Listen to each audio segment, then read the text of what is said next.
buksan mo natin natin mga talata dito. Ayan. So sa Romans 1:21-25, sabi dito, sapagkat kahit kilala nila ang Diyos, siya'y hindi niluwalhati nilang tulad sa Diyos, ni pinasalamatan, kundi bagpos ni walang kabuluhan sa kanilang mga pagmamatuwid at ang mangmang nilang puso ay pinagpadilim. Ang mga nagmamarunong ay naging mga mangmang. At binantan nila ang kalwalhatian ng Diyos na hindi nasisira ng isang katulad ng larawan ng tao na nasisira at ng mga ibon at ng mga hayop na may 4 na paa at ng mga nagsisigaw. Dahil dito, sa karumihan ng mga pita ng kanilang mga puso ay binigay sila ng Diyos sa kahalayan upang alisin nila ng puri ang kanilang mga katawan sa kanilang sarili. Sapagkat pinagtan nila ang katotohanan ng Diyos ng kasinungalingan at sila'y nagsisamba at nangaglingkod sa nilalang kaysa lumalang na siya pinupuri magpakailanman siya nawa. Susunod na verse.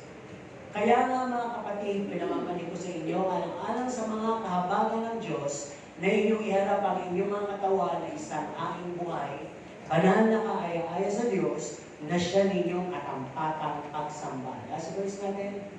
Ang Diyos ay Espiritu at ang mga sa Kanya nagsisamba ay kinakailangan magsamba sa Espiritu at sa katotohanan. So yung title natin, simple lang, worship with reverence. Para bang pagsamba ng yung banal na pagkatakot. Kasi maraming sumasamba ngayon wala ng banal na pagkatakot. Kung sa kuwan, yung pagsamba nila para bang katulad sa tradisyon. Kahit nasa labas ka lang, simbahan, pagsamba na yun. Di ba? Yan ba yung maraming sumasamba dyan kapag yung tinatawag na simbang gabi. Pero tanda motibo doon, ligawan. Di ba? Makakilala ka ng bagong makikilala ng friends at maliligawan mo at magiging ngayon.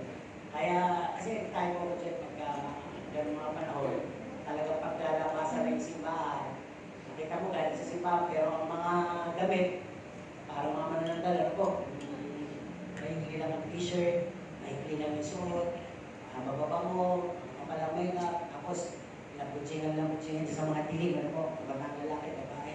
Hindi ko alam kung sino lang siya shot at dahil lahat magkakaya ka. Parang gano'n, pero nagsimba sila. So parang gano'n. So yung minsan nangyayari din yun sa mga iglesyang katulad na sa atin. No? Binalik ko na nga kanina. Nandito ka pero wala dito yung diwa. Maring ang diwa mo ay nasa pupuntahan mo mamaya. Ang diwa mo ay naiwan mo sa bahay. Kahit ka, may patay ko ba yung plansya? May patay ko ba yung niluluto ko? Ay, natak ako ba? Ipusa kami dun eh. Nailak ko ba yung bahay? Parang gano'n. O hindi naman, ay nandun sa kinaiinisan mo dito. Ako, batid pa ko, hindi natin nagbabayad ng utang. Bakit? Kinakailangan makatawad ng Diyos yun. Sana naman, hindi po yung pala Espiritu para makapagbayad mamaya. Diba? Meron naman dito yung mga ate-ate na doon. Ando na lahat. No, Paaki? So lahat yung pumapasok tayo dito, hindi muna tayo nagtanggal ng ating dumi. Naghanda, nagpalinis, naghanda ng bilang isang banal na sisidlan. Para tayo ay, mabasbasan, malagyan ng Panginoon ng mga pagpapala. Ano po? Kaya patuloy tayo.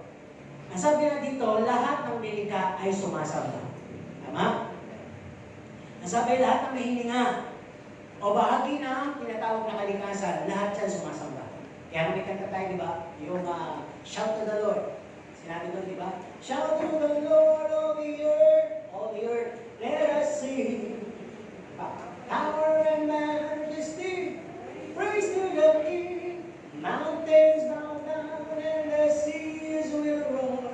Saan daw? At the sound of your name. Tapos part na ng tao. I sing for joy at the works of your hands. Kaya may kanta din tayo narinig, di ba? Ang sabi nga, ang worship ay pagkilala, pagbibigay ng pagpaparangal, papuri, pag-aalay, pag-ahandog, at pag-ibig, pag-dedicate, pagkatalaga, pag-commit, pagbibigay ng focus o attention. No? Habang nandito tayo yung kabuuan natin, hindi pwedeng andito tayo, presently, bodily, spirit, pero kung mind natin, soul, kaya itulog, kung mind natin naglilibot na, hindi pwedeng gano'n. O kaya nandito tayo, kulong tayo sa problema, kulong tayo doon sa, kung ano iniisip natin, di ba? Sabi nga, isa pagkata, di ba sabi, bawat dila, bawat tribo, bawat tao, sa bawat lugar, ano po, ay humahanap ng object o person, image, na pwede nilang sambahin. Every person na ipinanganak sa mundo ay merong instinct, natural na hahanap ng object na masasamba. Kaya tayo mga primitive, di ba, mga bato sila, o kaya nakita, ay, buwan, siguro Diyos yan. Yun, ganun. Kasi nga, hindi pa nakarating sa kanila yung mabuting balita. Pero huwag natin maliitin. Sabi nga, pag nahayag na sa katauhan, saan ang lupalot ng mundo, ay hinog na naibigay ni mabuting balita na may Diyos at dapat siya lang yung sambahin, dadating na siya. At yun nga po yung nangyayari. Marami na pong mga missionaries na nagpupunta sa mga remote areas, reaching the farthest, para lang dalhin yung mabuting balita sa pamagitan ng pagpapakain, sa pamagitan ng pagbibigay ng damit, pagtuturo, pagkagamot, at sa kanila i-share yung Word of God. So nagawa din natin to, yung group natin, yung bagong sabog yung pinatubo, yung pumunta tayo sa 10 cities sa Pampanga. Ano po, hindi pa ako pastor, kapag ako sa Balintawa. So nag-aaral ko ng Bible school, kaya pag may ganun lakad ako lagi speaker. Kaya nakikita ko po din talaga ng tao ay pupunta doon dahil una doon sa ibibigay mo. Pangalawa lang talaga yung makikinig. Kaya minsan habang makinig po muna tayo, yung makikinig, bibigyan ng bigaya. Amen? Amen naman sila. So anong ganun po, di ba? So kung titignan po natin, maraming nasamba pertaining to ano ba yung kanilang paniniwala. O, ano ba yung mga nagawa nitong mga taong to na himala? Anong Diyos na kinikilala natin yan? Ano ba yung tungkol sa mga historic niya? Kaya pwede siyang gawin Diyos. Pwede namang mythology. Alam mo yun? Diyos ng buwan, Diyos ng araw, o may Diyos ng kalikasan, yung mga ganyan, yung mga inimbento lamang. At pwede rin naman na mga inherited tradition na katulad na sinakot tayo ng mga Espanyol. Nasabi itong mga Pilipinong to Indio. Ang magagalit, dati pa yun, tabi naman sinabi nila yun. Alam mo, lahat na sabihin mo dyan, naniniwala. Labas may Cruz! Sino yan? Santa Cruz! Santo yan. Oh. Labas mo yung mesa! Sino yan? Mesa! Diyos ba yan? Santa Mesa! Oh. Ito rin itong nakasabit. Bra! Sabi ganun. Sino yan? Santa Barbara. Parang lahat na lang na in-introduce, pinaniwalaan at ginawang Diyos. O diba? Hindi lang ganun kalala yun. Ano po? Kung titingnan natin, tradisyon yun. Pinamana. Andiyan yung ati-atihan. Diba? Andiyan yung penitensya. Andiyan yung fiesta. Diba? Lahat yun. Kaya kung titingnan natin, let us be reminded, paalala to, nilikha ang isang katauhan para may sumamba sa Diyos na buhay. Yun lang, simple. No, yun lang ang layunin. Pero bakit anong nangyari? Bakit parang ang pagsamba ay nailigaw? Parang nag-iba-iba ng tinatawag na sanga. May nagpunta sa mga imahe, may nagpunta sa hayop, may nagpunta sa mga patay, may nagpunta sa bayani, may nagpunta sa kalikasan, may nagpunta sa puwersa, may nagpunta sa kainaliman, sa katiliman. Kasi tayo naman sa sita, sinasabi. Di ba? Kasi ang pagsamba nga, ay ang sabi, paniniwala. Yun ang unang. Pagsamba ay paniniwala, pagpupuri, pag-aalay, pagtatalaga, at pagbibigay ng oras. No? At pagiging panatiko. Lahat yun, bahagi ng pagsamba. Kaya, ang unang bahagi natin, sabi nga, idolatry. So, pamilyar kayo sa word na idolatry. Ano ibig sabihin na idolatry? Sumasamba sa Diyos-Diyosan. Yung modern idolatry, idols natin ngayon ay yung ating mga gadgets, yung mga artista. Idols yan, yung mga wealth natin. Kahit nasa sarili natin, ina-idolize natin na bumaharap na tayo sa sarili. Ang galing ko, ang gwapo ko, ang talino ko. Diba? Ang galing naman ng presidente nito. Ang galing naman ng kulituran ito. Ay, mas bibigyan ko ito ng oras. Ay, mas susundan ko ito. Ay, mas paniniwalaan ko ito. At yun po, parang Diyos-Diyos ang naging po. Yung masyadong pinapanaligan. Ano po? Kaya nga may mga talata sa Bible, sumpay yung nagtitiwala sa kapwa-tao. Bakit? Katulad ko lang din naman yan eh. Mamamatay. Pero itong Diyos na buhay na pinagpapalit natin minsan, ito yung nananatili at walang kamatayan. Walang pasimula at walang wakas. So, idolatry nagsimula sa Old Testament. Paano? Nakita natin ang unang halimbawa ay, long story short, na ilabas na ni Moises ang mga Hebreo at Israelita mula sa bayan ng Egypto, kung saan sila inalipid doon. Nailabas sila, kung ilang minuto sila, dinala sila sa may ilan, sa disyerto. At nandali sila doon, may instruction. No? Kaya sila din nila doon, parang kasangka sila sa Diyos na buhay.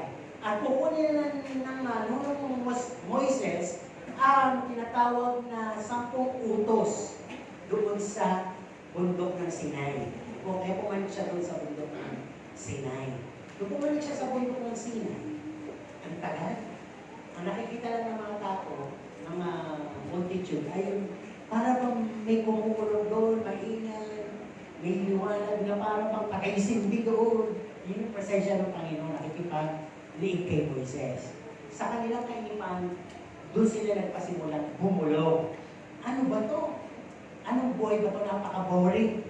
Di ba? Parang wala na tayo sa mga ritual, wala na tayo sa traditional. Doon kahit mahirap, kakain pa rin tayo, kahit pinapalo tayo, pinapahirapan, mamatay man tayo. Hindi pagliligaman tayo, samantalang dito. Saan ka man tumiyo at ay makita kung di buhangin. Tapos minsan may kalaban pa tayo.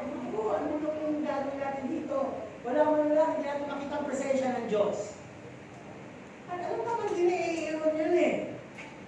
Kaya lang si Aaron, nadala siya sa mga tinatawag ng murmuring. Kailangan ang object, kailangan may Diyos para may pagsamba. Ay, lutos ni Aaron, sige, kolektahin lahat ng ginto, pila, tanso, lahat na pwedeng tunawin, kolektahin. At sila ay gumawa ng gintong kuya. Ano yung kuya? Bata ka yun. Bata makaw. What? Batang ikaw? Tama ba? Batang ikaw. Batang baka. Okay. So yun, nabuo na. Ayan na, nag-ari na sila ng buhay, nagsayaw na sila ng sayaw pangatumo. At talagang naramdaman ng Panginoon, hindi ko yan sabi ng Moises, ang iyong bayan, ang iyong linabas, ay meron ng kinikilala ng Diyos. No? So, hindi naman natin mag-uusapan. Mga context lang natin doon, mga idolatry. Kaya, kung titignan po natin, marami din naman mga hari sa lumang tipan, may mabubuti, may masasama. Yung masasama, kaya naging masama, dahil sila'y naghari, at ang kanilang mga pinagharian ay inilib nila into idol worship. Kaya ang lahat ng kanilang mga kawakasan ay pagkakaroon sa gera, pagkawala sa trono, at pagkakaroon ng mga masasamang sakit. At sila yung ilan sa kanilang mga pinatay. Kasi wala na sa kanila yung kamay ng Diyos. At ang sabi din dito, presently, kung titignan po natin, marami po gumaganap niya sa iba't ibang bansa. Ang India nagugutom dahil lahat sa kanila kahit hayop, kahit nalang daga, Diyos. Diba? Nang naniniwalaan nila na kapag namatay ka at ikaw ay mabait, second life, elepante ka. Pwede gano'n. Pag ikaw naman ay masama, second life, baka daga ka. Diba? Kaya iniisip nila lahat yung mga hayop na yun ay kanilang mga kamag-anakan. Kaya hindi yung basta pwedeng kainin. Diba? Sa dami ng Diyos nila. Kaya, ang sabi, sa China din, meron sila. Noong arating kami ng Vietnam, kala ko pati pala sila, maano na sa Buddha. Yun ang lagi sinasabi ng tourist guide. We love Buddha here. We have a lot. If you want to see the Buddha museum, there. Wala ko rin sa look, there are giant Buddha. Wala ko rin kung di Buddha. Dila pa kami sa parang museum nila, puro Buddha. Diba? Matitilang mo lang, ang dami nilang Diyos. Diba? Pero walang nabanggit ng tungkol doon sa nasa kalangitan. Lahat tungkol doon sa mga ninuno, sa mga ancestor na may nagawa. At ginawa ng mga tinatawag na imahe. At ang pinakamarami talaga doon yung Buddha. Pinuntahan ng bundok, Buddha rin pala makikita mo. Wala naman, puro Buddha. Diba? Sa China may Buddha rin. Diba? Ang Korea, meron din sila mga kung ano yung Diyos ang kinikilala. So, lagamit sa buong bansa, ang may tinatawag na iba't ibang paniniwala tungkol sa idols. At huwag natin nililis sa Pilipinas. Sa Pilipinas, marami din Diyos eh. Diba? Yung 12 apostol, Diyos yun. Diba? Kahit na kasi Maria, Diyos sa kanila. Diba? Lahat na lang Diyos. At ngayon, ang dami pang nadadagdag yung mga pari na nakagawa ng himala, napasmasan, Diyos na rin sila. At ngayon, pati si Rizal, Diyos na. Diba? At ngayon, yung mga namamatay na hindi kagad natubulog, Diyos na. At yung ilang mga namamatay, na mga kamag-anak na sinulog na hindi na nilibay sa bahay, Diyos na rin. Bakit? Naalala mo ng bulan. Diba? Kinakausap mo eh. Pinupuntahan mo eh. Diba? Yun ang ibig sabihin. Pag meron kang iniingatan, inaalaya, binibigyan ng oras, at talagang nandun yung atensyon mo, Diyos yun, Diyos-Diyosan. Diba? Kaya pagkatingan po natin hanggang ngayon, ang tao ay sumasamba sa mga nilikha kaysa sa nilikha. Lumikha. Sumasamba sa nilikha. Gadgets. Lumikha lang yan. Diba? Kaya yan, pag naiwan at malayo, balikan natin, huwag na tayo sumimpa. Isusunod na ang linggo. Pero pag yung Bible lang naiwan, okay lang yun. Naka-flash naman doon sa screen ng Bible. Di ba? Eh, ba't yung cellphone, babalikan? Eh, kasi nandun yung Bible application ko eh. Nandun yung Bible application sa cellphone, nasa gadgets. Okay. Nasabi na hanggang ngayon, ang tao ay sumasamba sa mga nilikha. No? Images, mga bayani, nasabi ko na kanina, mga pare, ano po. At kahit na nga yung mga tinatawag natin ng mga kayamanan, sarili natin ay sinasamba. Ano po? Yung kasikatan. Ano po? Lahat yan. At, huwag magagalit. Pero yung naghahanap ka ng maraming likes and followers, ay para bang you're setting yourself as God? Di ba? Yung palang maraming followers, ay inaalayan din ng mga regalo nung mga sumusunod sa kanila. At kahit hindi na nila hinihiling, binibigyan sila. Binibigyan ng mamahaling aso. Mag-contribute tayo, bigyan natin imported na aso. Di ba si Ate binibigyan? Mag-contribute tayo, bigyan natin ng mamahaling lugar. Kaya naman nila piliin. Kaya bakit ginagawa? Dahil nga sa sobrang pagmamahal at paghanga, ay halos Diyos na nila yung mga artistang yun. Kaya, ano yung magagawa natin? Maglabas tayo ng pera. Magkaisa tayo. Magkaroon tayo ng Pants Day. Yun yun. Diba? Kaya sabi nga, ang lahat sa atin, binigyan naman kasi tayo talaga ng Panginoon ng parang Lordship. Sabi nga, wala nang nagkasala. Ikaw, Eva, mula ngayon, papanginuunin mo iyong asawa. Pag Lordship kasi may authority, parang gano'n. Kaya tayo, may authority, may skills, may talent, may gestures, may tsura. Kaya tayo sinasamba ng mga sumusunod sa atin, hinahangaan na. Inaalala din ng oras, inaalala din ng ano-ano. Pero lahat pala yun ay nagda-divert. At tama yung sinasabi sa aklat ng Romans, sa huling panahon, wala at wala nang hahanap sa Diyos. Ang hahanapin ay ayaw. At mga tao, kapwa-tao, na mga hahangaan susundan kesa sa Diyos. At doon po naliligaw ang pagsamba. No? In the book of Romans stated, there will come a time that no one will seek the Lord. Sabi ko na pala. Romans 1:18 to 25. No? Ang sabi nga, ang lahat ng mga maaaring malaman sa Diyos ay maliwanag. Pag binasa niyo dyan sa verses 18 to 25, no? Inihayag, no? Nasa kanila ng Diyos. Mula pa nang likain ang sanglibutan. Inihayag na. Wala pa na iba, inihayag na lahat yun. No? Ang kanyang likas, kalikasan na di nakikita. Pinakita na yun. Ano po, inayag na. Ang kanyang kapangyarihan, inayag na rin yun. No? Ang kanyang pagka-Diyos, no? Di nila pinangalanan o pinahalagahan, no? Kung sino ang Diyos. Pagkos pinagtagpan nila ng mga kasinungalingan. Ibig sabihin, inalok na, pinakita na, pero, alam mo, Talaga ba? Talaga ba Diyos ka? Parang ganun eh. Alam niyo, sabi ng isa kong nabasa description, ang mundo ay parang gapatakilan na sa tubig sa hardin. Sa mata ng Diyos. Ganun kapangyarihan ng Diyos. Na doon sa isang patak ngayon, alam ng Diyos kung ano yung nangyayari mula sa buong mundo, sa bawat nasyon, sa bawat lahi, sa bawat angkan, sa bawat pamilya, miyembro ng pamilya, anak, apo, at kahit nasa isa sa atin dito na nakaupo. Alam ng Diyos ang nararamdaman mo, iniisip mo, at bilang ng buhok mo.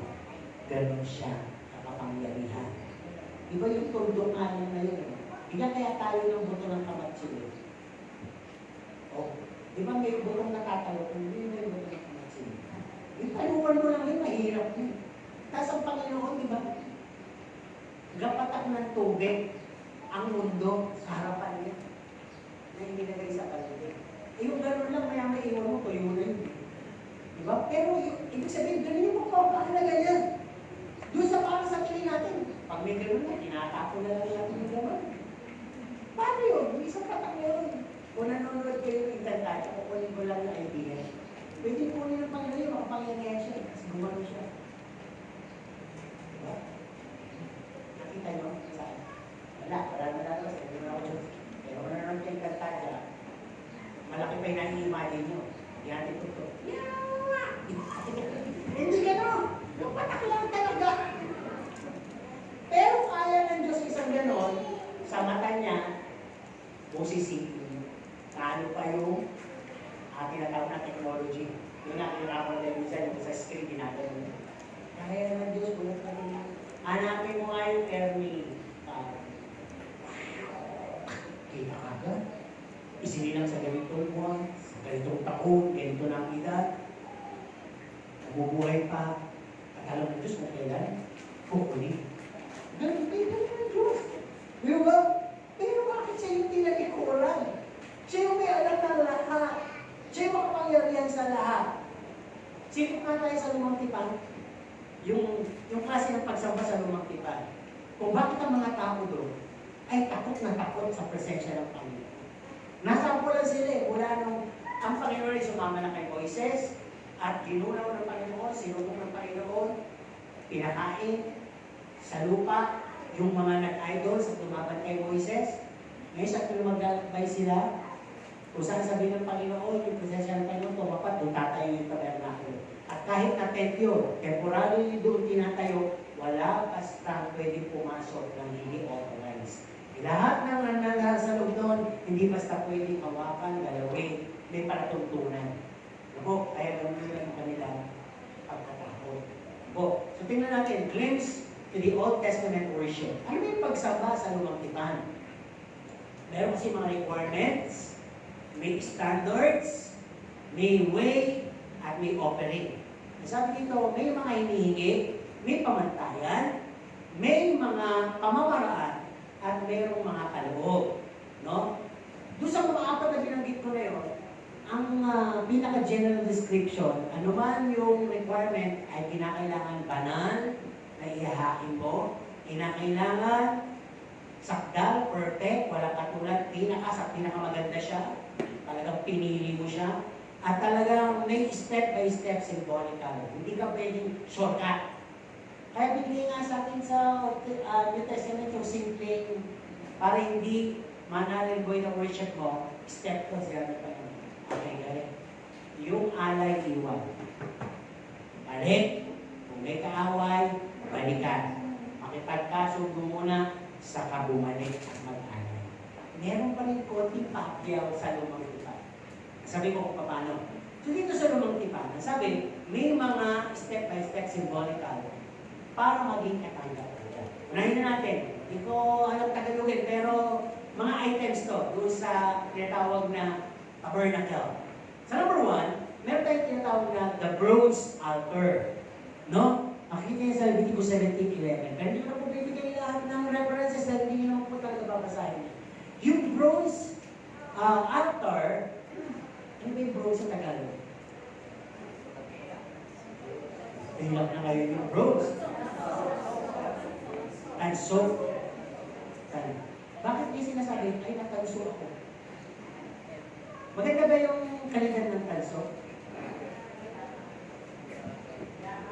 Sa bagay, iba yung tanso noon sa tanso ngayon. Iba yun.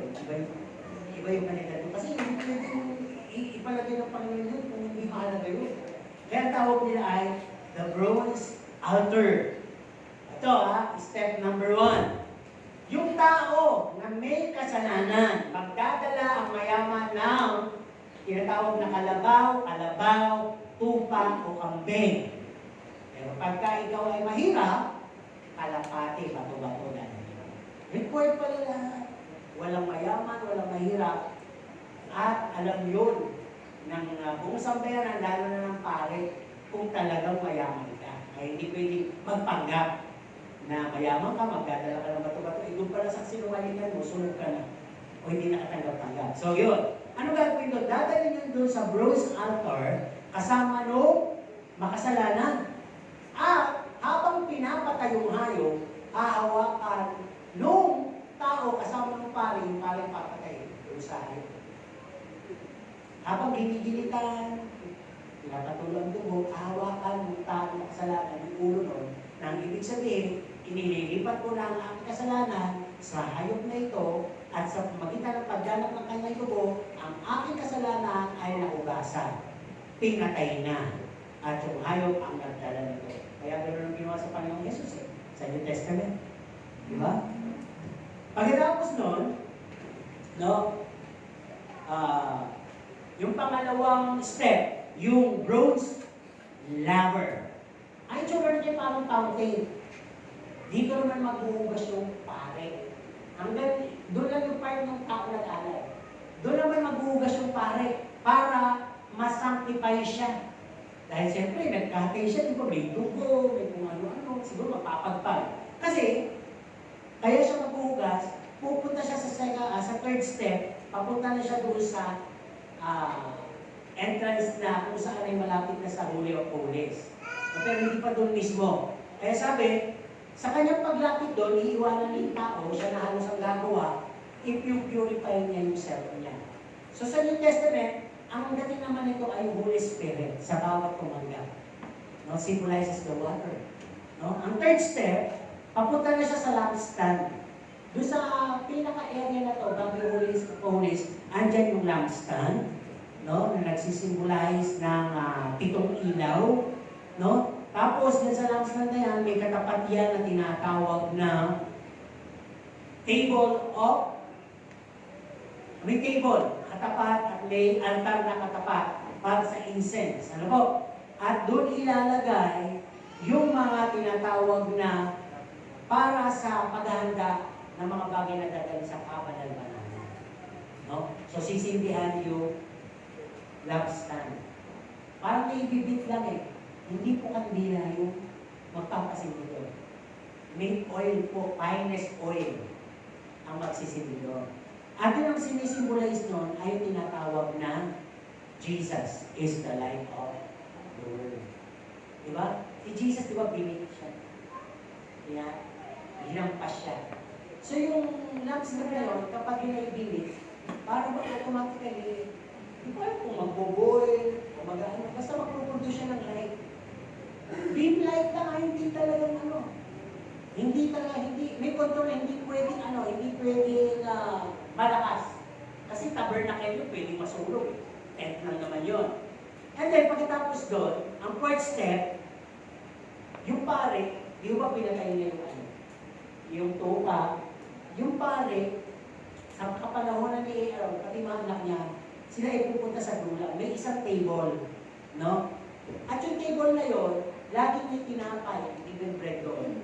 At yung mga best part nung pinatay na hayop, katulad ng mga laman, kakainin ni Aaron yun, pati no kanyang mga anak. Diba? Kakainin doon. So, sinisimulize ito sa point na to is the Word of God. The bread of life is the Word of God. Ano po?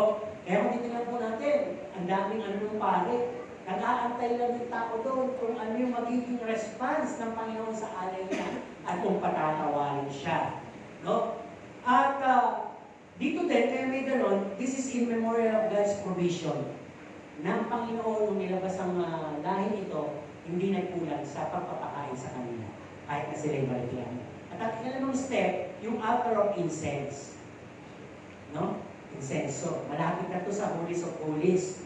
At dito, ay may nire-require ng Panginoon special incense na susunugin constantly, palagi sa altar na yun to manifest, to maintain the essence. No? It was a special sweet incense.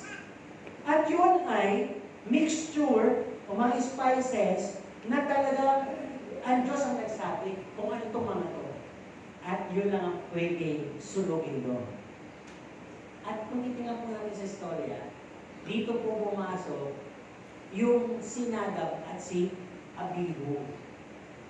Na anak nino? Aaron. Ba? Tama? Yung anak ni Aaron na dalawang yun, nagsindi sila ng unauthorized fire. At dito sila sinubo. Dito sila tinamaan ng kidlat. At alam niyo, nung medyo nasa New Testament na to, nandun pa rin to sa items ng temple eh. Dito daw, sa altar of incense, dito din, lumitaw yung anghel na kumausap kay Sekaraya. Na ang sabi, magkakaanak na kayo. At yung anak ninyo, yung anak nila ay si John the Baptist. Di ba? Kaya, yung altar of incense kasi, a place of prayer yan. Di ba? Kaya napakalaga yan. Wala pa yan doon sa loob ng Holies of Holies, ha? Ngayon, sa harap niya, andyan yung veil. Yung veil ay 15 feet ang lapad or 4.6 meters. At ang, hindi ko alam kung gano'ng kalapad yung 15 feet. No? Tapos, walang hati sa gitna, walang hati. Sa gilid dadaan yung pare. At yung kapal nun, napakapal, siguro isang lipat kalahati. Kasi nga, doon yung procession pa nun, bumulong-bulong doon sa loob. Hindi pwede. Tamaan yung mga nandito sa outer court. Di ba? Ngayon, dyan sa may tinatawag na the veil, no? Dyan na nakaseparate yung holy place from the most holy place. Kasi ito yung holy place, ito yung kurtina, yung veil. Di ba yung kanta tayo dyan? You tore the veil, you made a way. Kasi ang dami sa kilid eh. When you said that it is that, yun yung napakong Panginoon, naapak sa gitna. Kasi noon, pari lang ang pwede sa loob. Ngayon wala na pare! Pwede na kayo lahat pumunta dito. Ang ginawa naman ng mga pwede pumunta dito naglikot, dito nagpili, dito nagharutan, parang gano'n. Di ba? Ibang churches nakabutan ko pa. Meron talaga silang kung hindi 14 na harang eh. Hindi ka pwedeng nasa taas magkwentuhan, mag-practice, wala. Hindi pwede. Pinipreserve nila. At hindi na inuutos yun. Parang nandun pa rin yung kanilang mindset na holies of holies there.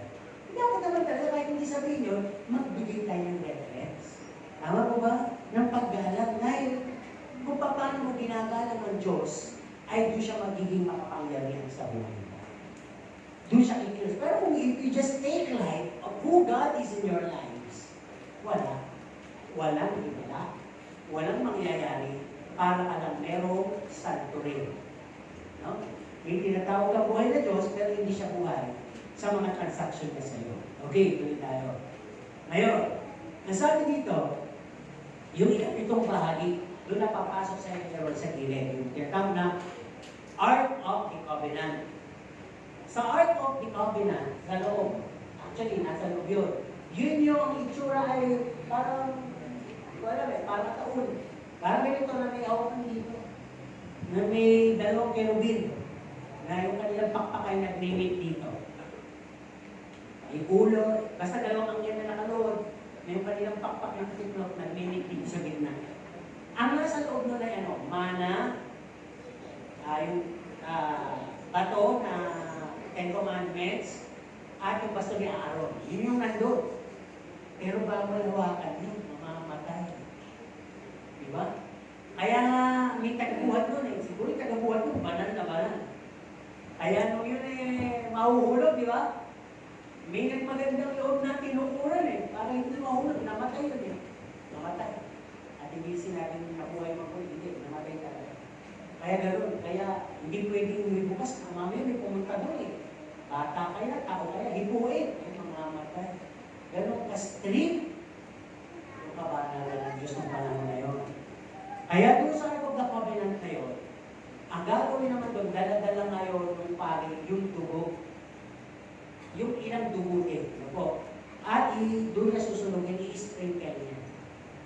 At habang i-sprinkle niya, inaamoy na ng Diyos yun. Alay. At pagkatapos noon, doon magsasalita ang Panginoon. Kung nalugod siya, kung tinanggap niya, kung ano ba. At kung wala ng response, natusta yung pari sa loob. Ibig sabihin, hindi tinanggap. Kaya hirap din pa yung pari nun, hindi ka pwede compromise, di ba? Dapat siguro, hindi ko lang, kung may word na discernment na yun. Dapat ano, careful ka sa pagtanggap. Di ba? Mali mo, mayaman, hindi na lang, bato-bato, tinanggap mo naman kagad. Kaya pag-ali mo doon, maling ali, patay ka, ikaw yung pari. Di ba? Kaya napakahalaga talaga na malaman natin ito. The central purpose of the entire tabernacle is the Holies of Holies. Yun ang walang makaabot doon. Dahil alam nila, ang Diyos ay banal na banal at kailangan lang natin ng isang paring mamamagitan para kausapin ng Diyos sa atin. Dahil mga tao, magkadala lang tayo ng alay para tayo magkaroon ng pagsamba. Diba? Ano pagsamba, offering nga po yun. Hindi natin wala pa yung makatakantaan. Wala pa. Kaya dito, actually, sabi ng high priest, ay ang tinatawag dito na yung mercy seat of the Lord. Yung pag sinabing mercy seat, dito husga, kung kakabalan ka ba ng Diyos, di ba? At dito i-atone yung lahat ng mga kasalanan ng tao. Kung pawawalan ng sala, tatanggapin ang Panginoon. Pawawalan ng sala niya. Parang gano'n, tinatawag mo yan. Okay? Malinaw mo ba? Ganon kahirap yung proseso ng pagsamba, paghingi ng tawad sa lumang tipan. Pero samantalang sa bagong tipan, ano sabi? Come, now is the time to worship. May designated time ba? O anything goes? Bahala kayo sa oras. Actually, mga church, may designated time. Kaya lang, may kinakanya tayo parang kayo na yung bahala sa oras. Di ba? Meron tayong ginudoktor dyan Gusto talaga, I'm in a hurry, you know? And you know, huwag na kayo magagalit dito. Marami kasi nangyayari dito, kahit naman kami, andyan lang na, hindi pa rin dito. At gano'n lang kami ako sa aming mga anak. Marami ng tao. Di ba? Literally kasi yung gano'n, dapat kami mauna dito di ba? So hindi natin yung sabihin natin. At pwede rin natin sabihin dito na, better late than never. Di ba? Basta mas maganda naman, nahuli na ako. Kasi hindi mo kami sumimba. Okay. Hindi ko lang kung pare-pare tayo. Sulog tayo pare-pareho. Kung nasa lubutipan tayo, sulog tayo pare-pareho nun. Pero puti na lang ngayon, ang sinusulog na lang ng Holy Spirit, yung kasalanan natin. Kinukonsult ng Holy Spirit. Diba? Ano pa sabi doon? Come as you are. Pero ibig sabihin, kung may reverence, hindi ka pupunta dito ng mga duster. Kung hindi ko sabihin, hindi ka pupunta nakahapis dito na. Okay. O yung wala natin, nakawagi siya na sexy shirt talaga yun. Nakakalik, pag-gano. Isip, di ba yung shirt? Sudak-dalang naman, di ba? Kahit naman yung mga babae, di ba? O isa, huwag mo sobrang ikli. Kasama nga tayo Di ba? Kaya marami naman natin yan. And Diyos naman tumitingin sa puso. Oo nga, tumitingin sa puso. Eh, makatabi mo kanina tumitingin. Sa Diyos o sa binting? Makakasamba pa ba siya? Ay, ibang church o kayo, hindi sinasabing gagawin natin yun. Wala silang mga alas. Ang kanilang, ang book sa kanila ay puro mahaba. Diba? Puro puti, ang damit, para walang Mas maganda pala pula, mas maganda pala dilo, mas maganda pala. Lahat na lang puti, white painting tayo lahat dito. Alam ka rin, ibig sabihin, lahat tayo dito puti. Wala, yung kayo buhok, para wala yung hair. Kasi nga noon, panahon, bawal ang mga hairpin, wintang, yung mga braided na buhok, parang gawa lang yun yung ano eh, ng mga upag dahil yung patotot. Pag isang babae, nag-braid na ng buhok at marami ng mga kung ano, patotot ng dati, parang yung nasa club. Yung gano'n. Yung nang-aakit. O, yung gano'n. Tapos, nung panahon na yun, pag maikling buhok mo, nakalapas ka natin yun, kaya may belo ka lang. Kaya lahat ng pagharap ko sa Panginoon, di ba?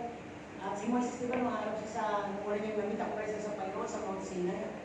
Bundok lang yun. Pinagubot siya ng kanyapa, sapagkat ang dako ito ay banal. Nanatili ba banal? Kaya lang yung banal, andun kasi ang presensya ng Panginoon, kaya sinabing banal. Kaya kung nasa yung presensya ng Panginoon, lagi nang isipin, may kabanalan. At pag may kabanalan, ina-appreciate natin yung kabanalan, doon pa lang gagawa ang makapangyarihan. So if you walk into this church, at naniniwala kayo, banal ng Diyos buhay, umupo kayo dito sa harap, may mangyayaring kapangyarihan.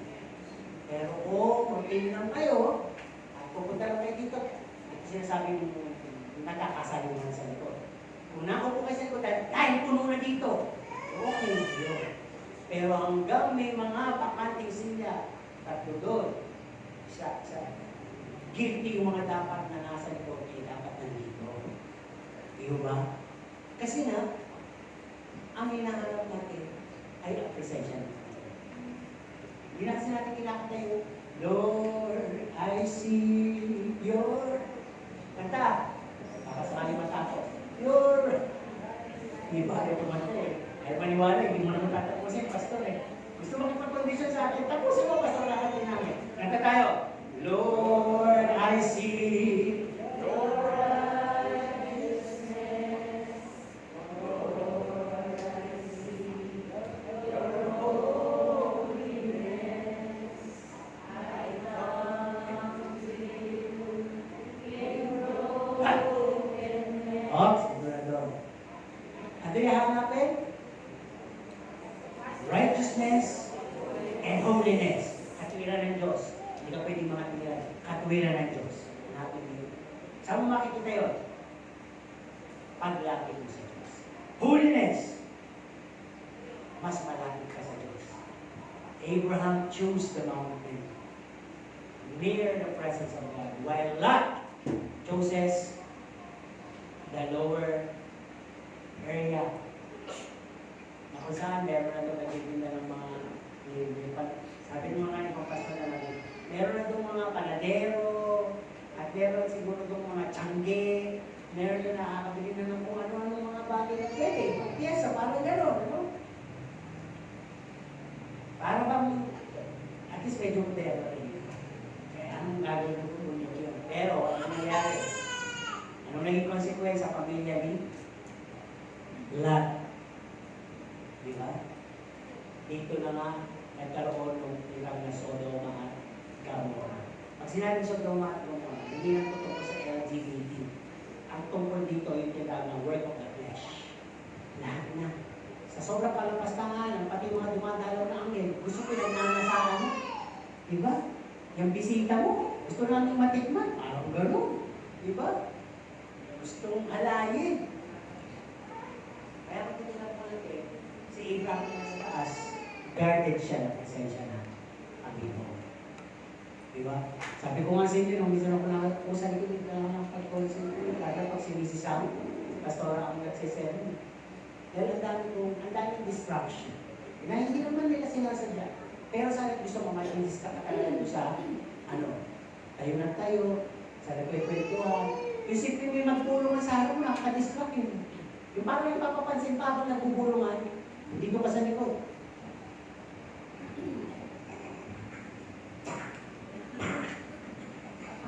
Hindi niya alam yung mga nandito. Diba? Nakikita kayo. At nakakatiulo, nakakatoy ko. Lalong-lalo na kung nakakakita, alam kung anong tunay na pagsamba. Yung pagsamba, may reference, may solemnity, parang maging sensitive at marinig ko ang tinig ng Holy Spirit. Kasi habang nag-sermon si Pastor, ang Holy Spirit ay malayang nagbibigay naman ng revelation sa'yo. Ganun pa rin.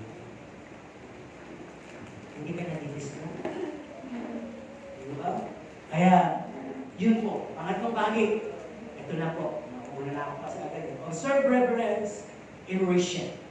No?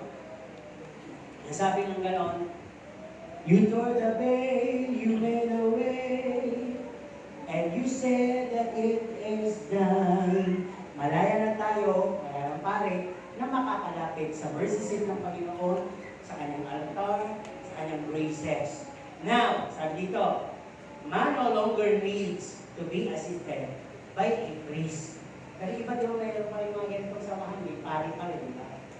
May pari pa rin, na parang siya lang minsan yung gagawa ng ritual. At pag nagawa ng pari, parang okay na sa atin yun? Okay na to. Hindi.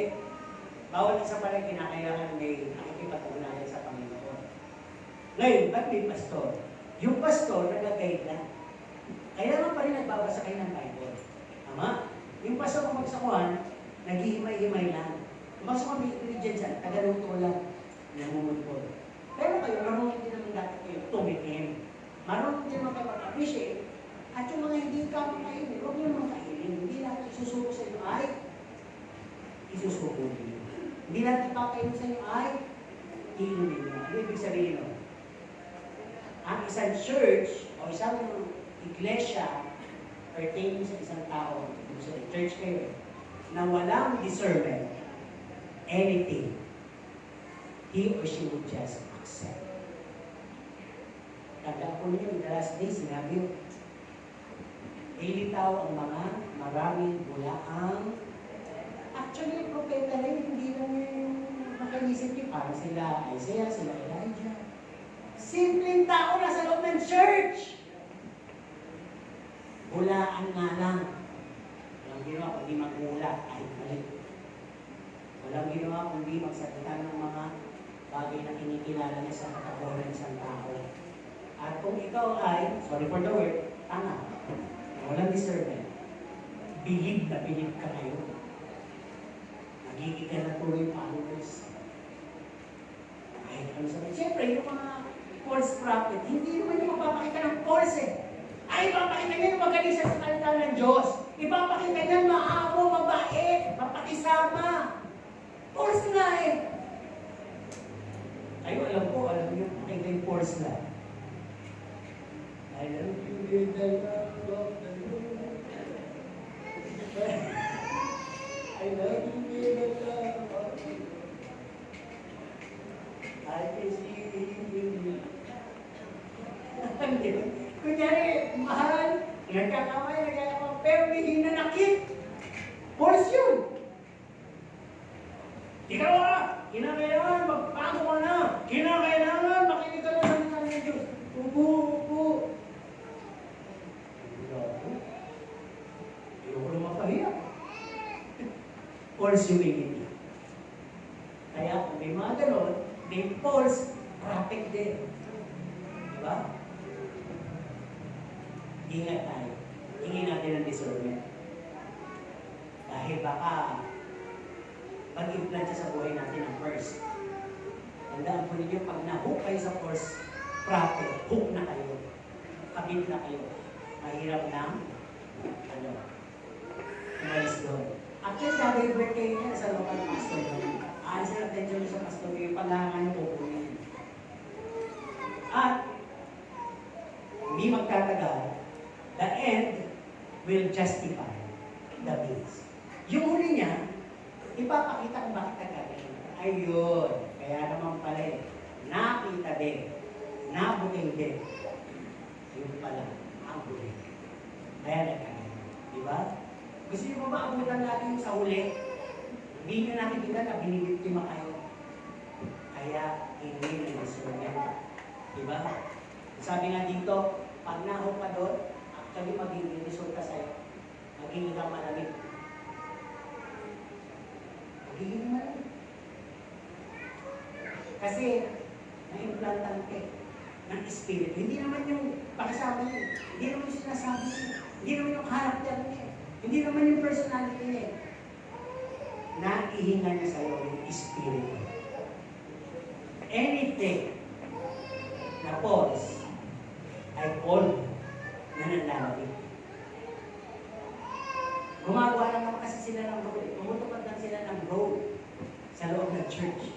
Even they themselves hindi nila alam. Uy, tingnan mo, sabihan ka false prophet, gusto mo ba yun? Siguro mo sabihin, false prophet ka ano? No, Lord, false prophet na ako. Ayoko nung ganun. Diba? Wala namang may gusto nun eh. Pero hindi mo napapansin, pagka ikaw pala yan, humihikayat na, naglilinis ka na ng mga tao, pero ginagamit mo ang pangalan ng Panginoon. Mas tuwa kang hinahangaan ka, pinubuhay ka, pinipili ka. Hanggang isang araw, itong mga taong nahikayat, nanlamig na. Yun yun. Diba? Pero tingnan po natin, kahit na malaya, still, sabi nito, we must observe reverence. Buksan po natin yung wholeness. Lahat ba tayo may wholeness? Oo, kompleto tayo in our body, soul, and spirit. Being natin. Lahat pala yan, pag humarap ka sa Panginoon, iharap mo lahat. Ay hindi pwede, inaharap mo lang yung mind, strength, heart, body. So, tapos pinakatago pa lang kasalanan. Pumiput pala. Hindi wholeness yun. Hindi brokenness yun. Hindi mo pinasag lahat. May pride pa rin ang paglapit mo. So, lahat yun pag hindi nagagampanan, ay walang kabuluhang pagsamba pa rin po ang nangyayari. Nag-a-assume ka lang na nakasamba ka, but nothing changes. Na overburden ka pala. Ano ba? Our holiness, dapat makita yan. Must be observed. Action, way of living, speech, motives. No? Dapat ma-delivered ka. Dapat ikaw ay ma-purified, ma-sanctified. Yun na kailangan, hindi masakit sa lahat eh. Para bang magkaroon ka ng participation, parang yung solitary life ni Jesus Christ. Yung parang naka-isolate ka minsan, naubos na yung ibigan mo, parang binubukod ka. Ganon. Bakit ganon ang nangyari? Ay, naramdaman ko yun. Kahit naman ngayon, kahit pastor ko, wala akong hindi ako malapit, kahit kanino kalapit niya. Pero, hindi ko sinasabi, ayoko sa inyo. Hindi. Kasi dito, yung solemnity and isolation is for holy preservation. Kasi pagka wala na tayo sa pulpito at magkakaharap tayo, pwede nang, actually, nakakawala nga ako. Diba yung akin ko, alam ko, yun talaga yung pinag-prepare ko doon. Ayoko naman maging, ang tawag dito, killjoy. Pero parang, diba, yun yung iniiwasan ko dahil the more na nandun ka, yung mas malapit ka na, nakakawala ka naman talaga sa kalooban, sa pagpapatawa, sa lahat na. Which parang hindi rin maganda. Diba? Kaya ang sabi, purify, filter your speech. Yung joke ay, forced joking, minsan na, kalagpas na rin tayo ng below the belt. Hindi natin kasi maiwasan na sa bawat umpukan may pinag-uusapan. Sa bawat nakikita, meron tayong niluluto. No? Kasi kung wala namang tatayo, paano po gawin yun? Masama na yan! Huwag natin gawin yan, huwag natin pag-usapan yun. Sana kayo gano'n? So, nung una ako gano'n eh. Dito, may pupuntahan kami lugar. Dati na pinag-usapan ko, may buhay ng may buhay sa church. Dito pala, dito ko talaga na-discover lahat. Kahit hindi ka magtanong, kahit hindi ka magpag-usap, meron naman pupunta sa inyo dito, may mga dalawang regalo. Nagbibigay mo ng references, ano lang kapwa Christian. Di ba? Nagdidikta ko sino dapat gamitin, sino hindi dapat gamitin. Mga ganun pala. Hanggang sa parang ako na pressure, ito dapat mong sermon, ito dapat mong gawin, dapat mong iwasan, dapat mong ihalan, huwag mong ihalan to, huwag mong gamitin to, ito buhay. Yung mga ganun, totoo lang. Nakaka-pressure. Hanggang, naipit na ako. Hanggang sa, di ba siguro nakita naman yung disiplina, yung mga hindi nakagusto. Sa sermon lang, nakiso. Kaya, balis lumabas. Ang laki mo lumabas. Maraming lumabas. Dahil ang sinermon ko ng biga. May mga umalis, kung nilibyo ko sa kakaregalo sa akin. Sabi ko, hindi pwedeng niliguruhan ko kasi sabihin nyo, huwag siyang gamitin. Actually, ginagawa ko ninyo. Eh, sabi ko paninira. Hindi nyo lang po nakita paninira yun. Di mo ba? Sa kinakailangan, ako po maka-observe nun. Oh, Holy Spirit ang magsasabi sa akin. Hindi tao magsasabi sa akin. At magbibigay ng rep, ang Holy Spirit hindi namamahiya. Tapos kayo, tao namamahiya. nagano ko. Nagpaalam. Hindi na ba sa paalam? Nagsama pa. Diba? Nag-invento pa. Yung mga palatungtungan. Kaya sabi ko, talaga palang gano'n sa loob ng church. Diba? Kaya lahat ng tayo kung may sakit ginagawa tayo ng salita ng Diyos. Diba? Kaya yung holiness, ang hirap niya. Diba? Tanong natin, sino mga banal? Diba? Lati lang, hindi ko tanong kasi baka may banal na natutulog. Siyempre, ang mga banal natutulog din naman. Diba? Kasi pagod diba? Pero, okay, subukan natin. Gusto kasi kolong-kolong para makakita ko saan maraming banal Sino mga banal dito? Dito? Wow, lima. Dito? Isa. Dito? Sila tatlo, isa, apat, lima. Lima, apat, ilan na? Ikalahati ba? Okay. Sasagot tayo sa gusto natin Sino ang presente sa loob ng church? O sabi ko na nga 20 lang. Yung iba nandito pero tulog. Sino nakiisip? Yung mga sumagot, yung mga alert yun. Ano pa ninyo? Dito kayo hulihin ng salita ng Diyos. Magalit na kayo pastor, magalit. Ang Diyos mahilig yung pumingin Mahilig manubok. Sabi niya kay kay Gideon. Gideon! Ang dami mo namang sinama. Alam, natatakang ba yan? Naku, kalitan dyan. Tuwag. Painumin mo yan. Ang dami pinainom. Ang Panginoon tumingin sa selection. Sige, inom. Yung mga uminom na parang aso. Huwag mo isama yun. Wala gagawin pag uminom. Ano sama mo yung ate uminom, hindi nagkakapit. Kasi yan, magbabante sa away, So dito din ng Panginoon kung sino mga sumunod. Yung gising at yung tulog. Alam niyo, Panginoon, lagi may selection yan Ibubukod ko ang kambing sa mga tupa. Sino yung tupa? Yung tumutupad. Tupad. Tupad. Ng panatungtungan ng Panginoon. Sino naman yung mga kambing? Yung calm and behaving here. Parang wala. Kaya calm, behaving, kambing. Punta lang, wala lang pakialam. Ay, gising po tayo. Shake na natin. Hindi po. Para yung pag-shake nyo yung sakit nyo, yung buko nyo, kung saan-saan yung wala. Totoo naman yan So, visit tayo, we trust the Lord. Why would that happen? Diba? Alam nyo, huwag nyo tingnan ko lang sa pinakamalaki. Tingnan nyo ang Panginoon sa pinakamalaki na magagawa sa inyo. Bakit pinakamalaki?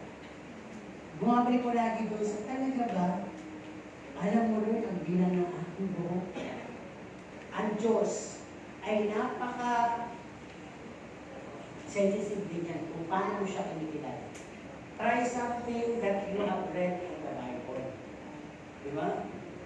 At apply mo. Pakiusap. Diba? Yung talagang galing na sa puso. Wala nang kahit pagyayabang. Wala nang kahit pagmamalaki. Kundi yung panalangin mo, siya ang context, hindi yung sarili. Siya ang context. Tama ba ba? Yun lang, simple. Okay. Dito pa rin sa ating pag-atispan, yung focus natin. Motibo. Ang sabi dito, Jesus is the center. Actually, yung iba, nakagayak na pag hindi natin yung magandang gamit, hindi natutuloy. Dapat pleasing ka. Paano yun?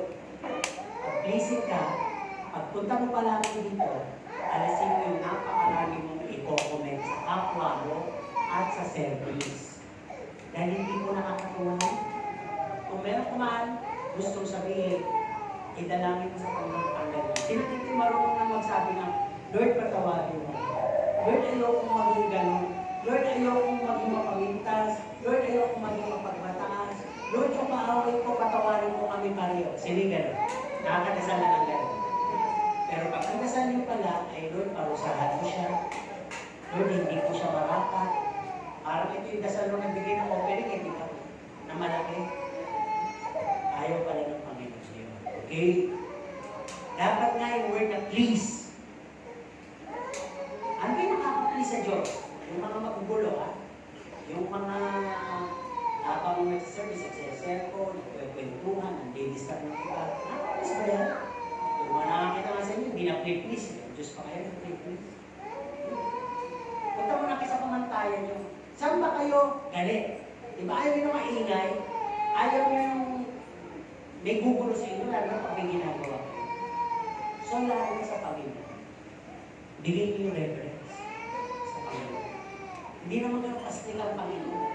Basta tamang katuwiran. Amen? Ano ba? Our offering. Ang unang offering sarili natin. Dito pa lang strict yung holiness, oh. Dapat todo maniskis, tanggal ang lansa, tanggal ang kung ano-ano mga bagay na hindi ikatutuwa ng tatanggap, kakain, aamoy, ang lalasa. Sino dito yung lahat ng klase ng pagkain kaya niya kainin kahit ang pagkakaprepare sa launa? Diba? Diba dami sa TikTok pa, hilay lang yun, diba? Nagluluto yung mga upay kasi bumuha ng tubig sa kanan. Tapos yung paano kababad mo sa mga ano. Diba? Minsan pag pinapanood dito, hindi ko matagal na, alisin ko. Diba? Meron din naman kumakain ng bawat babae, di ba babae? Binilang ko 30 na itlog, nilalagyan pa ng itlog yung tatlong itlog gano'n, ano na yun, di ba? Tapos gano'n yung itlog. Di ba? Yung mga pangbang na yun. Ayun. Pero pag ikaw ay may panlasa, you will just eat quality foods. Quality drink. Isa sabi ko nila, hindi lahat ang ihain sa'yo, ipainom sa'yo, kakainin mo at iinumin mo. Di ba pag aware ka, tinitignan mo yung condition mo. Hindi ko sa akin.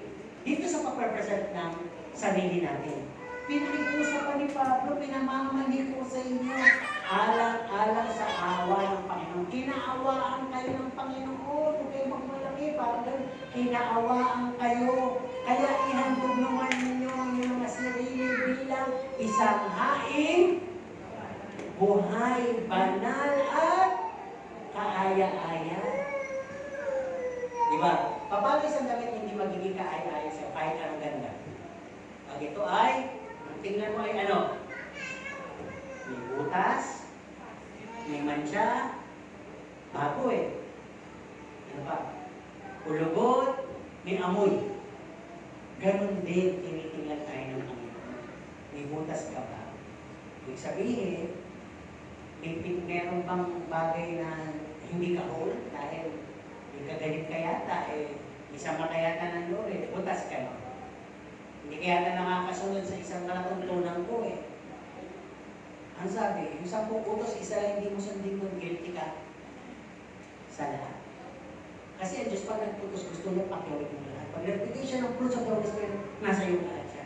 Pag binigyan ka ng siyang na kaloob, hindi naman sinabing lahat siya. Yung ilan dyan talaga pakinabangan. Ganun yung Panginoon. Kaya dito, napakahalaga. No? Yung ating offerings, kinakailangan din, ikalapit na renewing of the mind. Diba? Hindi ko sabihin, di ba yung ating cellphone na nagpapa-upgrade? Nagpapa-ano siya, yung time for ano na, update, diba? Kahit yung mga applications. Ganun din sa mind. Kasi mamaya, pagkapos makinig na sermon, meron ka nakausap dito na maling tama niyo narinig mo, mali naman ang pagkarinig niya, nag-giveaway kang makinig sa kanya. Alam niyo ba, church? Ngayon ginagawa sa ganito, pagkas ng sermon, deliberation. Hindi mo na uuwi. Meron sila big group, deliberation. Ano lang, mga 10 minutes. Ibigan sila, kakausapin sila. Ano na yung hindi sa sermon ni Pastor? Pag-uusapan nila kasi baka kami hindi na iintindihan Doon pa lang nakakikita na at mapupugaw na yung maaaring gumamit sa sermon na narinig na sila yung tinamaan, pero pilit nilang pinatatama sa iyo. Kasi pag hindi na gano'n, nag-discuss, hindi narinig mo ba yung sermon? May mga gumagawa ng ganito. Wala na ngayon dito. Ito yun. Alam ko ikaw, pinatamaan ka talaga ni Pastor. Ay, hindi na ito, may nasabi pa eh, binulong ka na sa akin ni Pastor. Nagulat din ako rin eh. Ang sabi niya, kaya kwento ko lang, na mornings tayo. Kailangan makausap ko si Pastor. Kinakausap ko siya, tapos nakausap ko din yung kailangan makausap ka ni Pastor.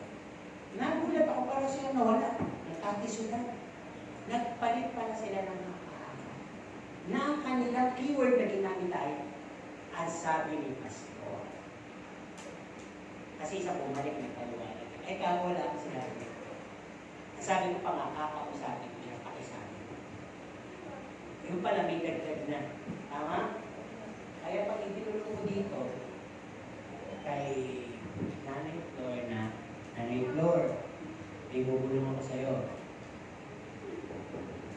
Pagdating doon sa dulo kay Sister Yoli, ano kaya Sister Yoli binulong ko? Sa tingin mo. Sige, sabihin mo lang kung ano yung naisip mo.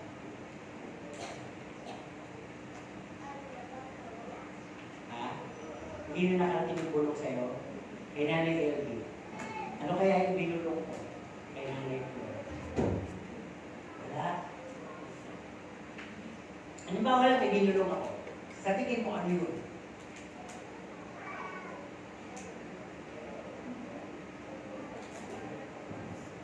Tingnan niyo muna yung oras. Tingnan niyo muna yung oras. Sige, sige. Ayan, ibigay ko na kayo ng clue, ha? Ano ba, napulong ko kay nanay. Bubulong ko na kay nanay. Nanay.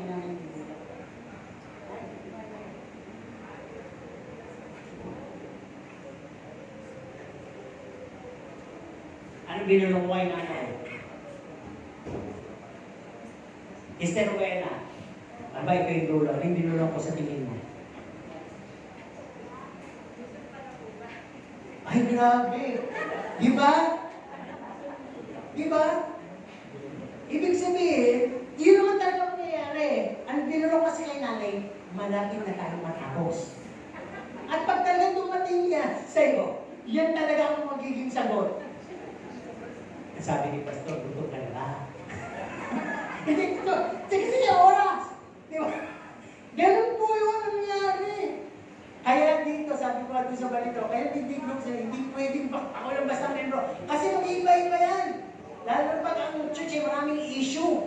And last point, not the least, mahalaga din ito. Alam po ba yung word na trust? What is trust? Trust is believing. Trust is faith. At ang sabi din dito, itong trust na to, kinakailangan merong trust and obey. Trust and obedience. No? Ito kasi ang pinaka-nakaka-please sa Panginoon. Ito, yung faith natin. Hindi yung gaya, hindi yung kaloob. Kasi baka yung kaloob kayo, wala namang trust eh, wala namang obedience. Kaya mo lang. Pero pag may trust and obey, kalakit pala niya yung fear of the Lord. Yung o-obey ka kahit hindi ka sigurado. Kasi nga nagtitiwala. Alam mo lang kasi, may Diyos kang buhay. Ano ba ba? Kaya, makikusap natin sa lahat. Ngayon, maluwag na po yung pagsabi. Andito na tayo sa grasya. Period ng grasya. Huwag naman natin walang paalahin yung ating responsibilidad sa pagsamba. Unahin na natin sa sarili natin. To be purified, sanctified, holy.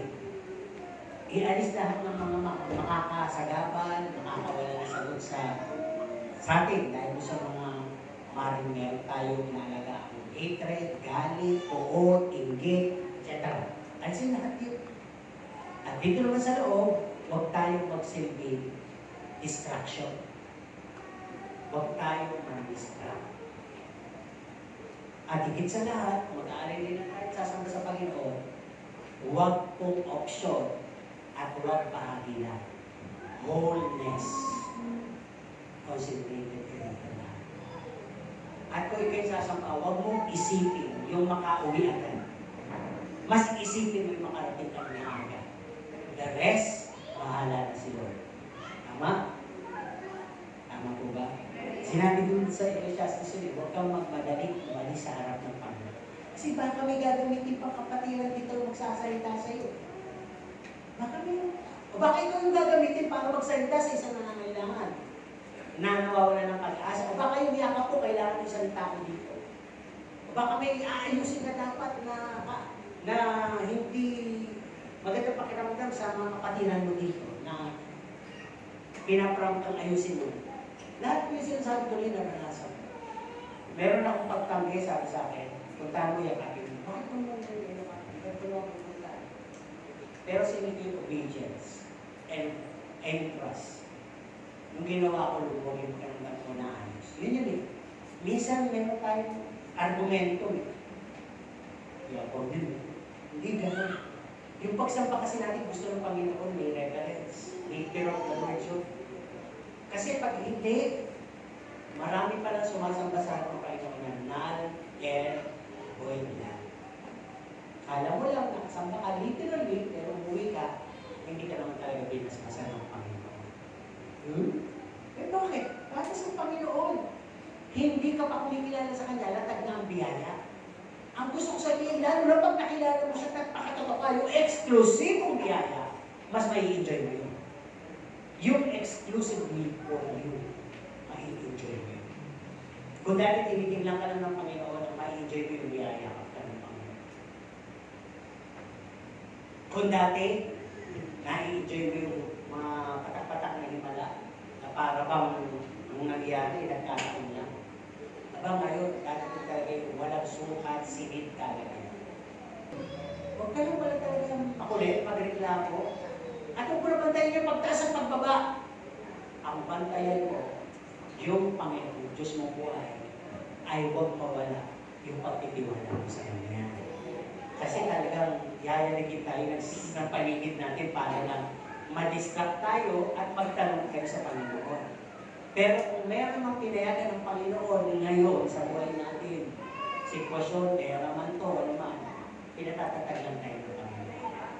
At hindi hamapan ng iiyak tayo. Isang araw, doon sa floor na iniyakan natin, doon din tayo tatawa ng sobra, sobra.